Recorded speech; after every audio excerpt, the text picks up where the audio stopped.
My son's graduation, my parents told me I had to give his college fund to my nephew instead. My husband laughed and said, "That's funny, because we moved the money last month." They started screaming when they saw. I always knew my parents favored my brother over me, but I never thought they'd go this far. My son Alex had just graduated from high school. My husband and I had been saving for his college fund since the day he was born. It wasn't an extravagant amount, but it was enough to cover tuition at a good state school without student loans. We were proud of our son, proud of our planning, proud that he'd have opportunities we never had. We invited the family to a dinner celebration, just a small gathering at a nice restaurant. My parents came, my brother, his wife, and their son Tyler. I should have known something was off when my mother kept looking at me with that expectant, tight-lipped smile, the one that always meant she was about to say something she knew I wouldn't like. Sure enough, midway through the meal, she cleared her throat and, in the most casual voice, said, "So, about Alex's college fund." I blinked. "What about it?"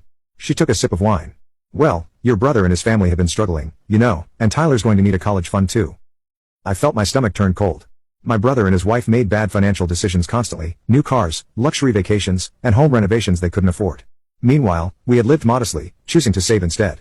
My father chimed in, "We all think it would be best if you gave the fund to Tyler instead. He needs it more." There was silence, the kind that crushes your chest and makes your ears ring. Alex's face fell, his hands tightening around his fork. My husband Dan stared at them like they had just suggested we set the house on fire for warmth. Then he laughed, a full, deep, genuine belly laugh. "That's funny," he said, shaking his head, "because we moved the money last month."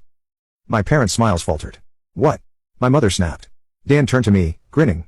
"You want to tell them, honey?" I swallowed my rage and leaned forward. We knew something like this might happen, so we moved Alex's fund into an account you can't touch, even if we wanted to give it to Tyler, which we don't. We legally can't anymore. That's when the screaming started. My mother turned red, practically foaming at the mouth. "You selfish, ungrateful brat. After everything we've done for you." My father slammed his fist on the table. "Family helps family. Tyler deserves just as much as Alex." My brother sat there, arms crossed, not even bothering to argue. His wife had the gall to look smug, like she had expected us to roll over and hand it over without question. Tyler, for his part, looked uncomfortable, but he wasn't protesting. Then Dan,